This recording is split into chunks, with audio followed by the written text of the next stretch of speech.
Alright guys, it's time to address the elephant in the room.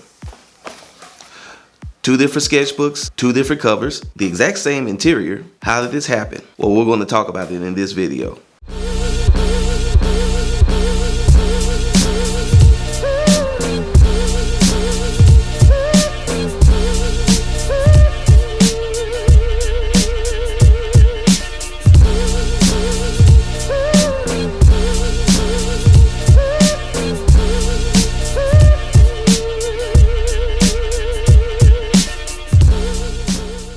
Alright, so if you didn't know, October is a month-long challenge that's called Inktober. Basically, it's a challenge for artists to do a 1 pen and ink drawing a day for the entire month of October, all 30 or 31 days, however many numbers it is. It was started by a gentleman named Jake Parker in 2009. It got really big. It basically became worldwide. Artists all over the world began participating in this challenge, and they would hashtag the drawings, and Jake would even provide prompts for artists just in case you kind of got stumped. Therefore, you always had something that you could draw to help you meet the challenge. And again, it was just to kind of get all of us to appreciate the beauty that the art form of inking is. So over the years, many artists would go ahead and collect their drawings that they would do during Inktober into sketchbooks or prints or something like that. And what we would then do is we would actually sell that artwork that was created in these forms to try and make a little bit of profit off of this hard work that we were doing. And we were going to, and many of us were using the name Inktober to kind of help springboard us with marketing and those types of things. And we thought it was all good, and it turned out it wasn't all good. For me, basically what happened was early December, I noticed that my Inktober sketchbook wasn't up online, and I thought that's odd. So I go into my portal for Kindle Direct Publishing, and I find out it's blocked. I'm super upset. I'm like, why is my book blocked? And this just looks bad, right? So had to do a little bit of digging around for a couple of days, and what I found out is that a lady representing a certain law firm had my book blocked. So I emailed her, and I was just like, hey, this is all original artwork. Why are you blocking my stuff? This is what they responded with. Hello, thank you for reaching out regarding your Amazon Inktober product. As you know, JP Creative, through its founder, Jay Parker, is the creator and manager of Inktober, a month-long art challenge that is focused on improving skills and developing positive drawing habits for artists across the globe. Actually, I didn't know all of this at all. This is my first time finding this out. But regardless, we're going to go on. JP Creative is also the owner of U.S. trademark registration number, blah, blah, blah, blah, blah. I'm not going to say all that. For the name Inktober in connection with art, instruction, drawing books, sketchbooks, and or prints.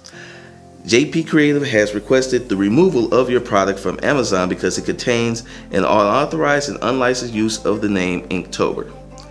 This use may be located on the product itself, in the product detail or description, or on the product title or images, or any combination thereof. While JP Creative is thrilled that you are supporting the Inktober cause and sincerely hopes that you participate in future Inktober challenges, it is a violation of JP Creative's intellectual property rights to profit off of its registered trademark and brand without obtaining prior permission from JP Creative. Again, did not know all of this. This literally just happened. I'll explain. JP Creative encourages all artists to continue capturing their Inktober artwork in personal modems and collections, but asks the artists do not sell the work or merchandise using any Inktober trademark. There are steps you can take to continue selling your Inktober-inspired artwork without violating JP Creative's rights. If you are in position to edit your product, the following quick changes can be made to ensure that your product is in compliance with JP Creative's intellectual property rights. And then she goes on to list things like cannot use the name in the title, front page, or therefore, but I can use based on or inspired by if I wanted to. If I reference Inktober in the subtitle, the challenge year must be included. and I can't use the official Inktober logo. Something I didn't use anyway because I kind of felt like he may have there may have been some creative issues with that, so I made sure not to use the original logo, but I did put Inktober in the title and in the description. So therefore, I got hit up. And then they concluded with, the Inktober team is happy to work with you to help you make the most of your Inktober inspired products. If you think your product complies, blah, blah, blah, blah, blah. So basically what happens is my man Jake felt that people were taking advantage of the logo treatments that he had created and were trying to claim that it was theirs, or they were trying to sell it, you know, which is dirty pool, which is not good. At first I was heated. I'm not even gonna lie to you guys. I was super duper heated. When I kind of thought about it, I honestly agree with the guy and I understand where he's coming from. My biggest beef with the whole situation is that when he made the agreement with his lawyers, they immediately cut everybody off. Like the day of, as soon as the agreement, you know, the trademark went through everything, they went through and they just cut everybody off. I think it would have been fairer if Jake's team had sent out an announcement when he first put in the trademark saying, hey, I'm trademarking this. Hey guys, this is what you're gonna have to do because the trademark's gonna go through. And that would have gave us enough time to correct our books and make sure that everybody was in compliance. So with that being said, here are the things that I decided to do to basically make sure that I didn't run into this problem moving forward. Number one, I removed all references to Inktober from my book, from the title, copy on the cover, and the indentia. All of that got removed, and I will no longer use that name because it is trademark and it's just a hassle that I don't need in my life. So I'm not going to use the name Inktober anymore. It also gave me a chance to pivot and recreate the cover instead of going with the kind of the black and white theme that I was going with, which I was kind of cool with but kind of not. I went with the color cover and it really came out nice. Next, it gave me the opportunity to address some issues that I saw in the first book and to correct those issues to make the next book overall stronger. And then after that, all I had to do was re-upload and keep it moving. All right, guys, so here's the big takeaway from this entire situation, and this actually speaks to you being a business person as well as an artist. You have to understand that there are going to be times when you're going to be forced to pivot because of circumstances beyond your control, or it may be because you're not pulling in the fandom the way you thought you were supposed to.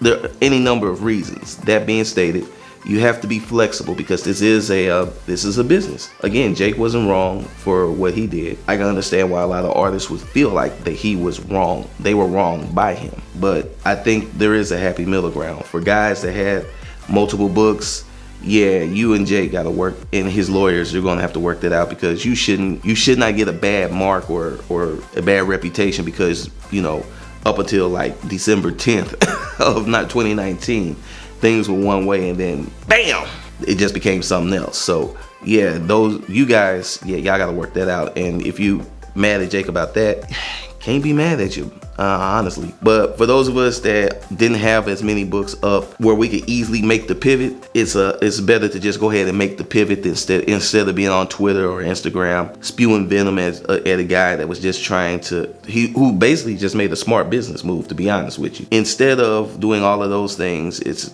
easier to get back on your grind, get your books back up, and then get your sales back going. And I think that's the great lesson of this. To be honest with you, another really good lesson is the power of protecting your intellectual property, because obviously had Jake not done this, then the people that were really doing bad things like putting out t-shirts with the logo and all that type of stuff with the official logo and selling it, and those people, you know, are profiting off of what he created, he has every right to protect that. Was it inconvenient? Yeah. Am I mad? Nah. Will I be participating in Inktober? Yeah, but I will have lost some of my enthusiasm just because of how I think it still would have been fair to give people a grace period before you just brought the hammer down like you did. Like, let everybody know, hey, I did this. You got 10, 20 days, knock this out.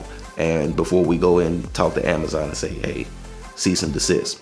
That's pretty much my feelings on the situation. But if you're an artist and you were impacted by the Inktober situation with the takedown notice and everything like that, and you see this video, I love to hear your opinion on it. So hit me up in the comments and let me know.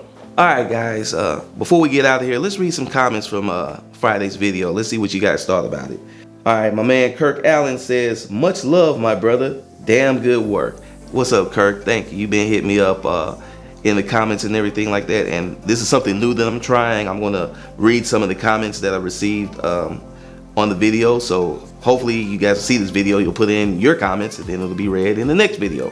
So we're going to keep trying to do this. See, little changes. So Kirk, much love, man, and yeah, I appreciate you, brother. Please keep you know, working with me. Get the books and keep following on the channel. So thanks, man. Hydra Meeks, what's up, Hydra? How you doing? Hope the channel's going great.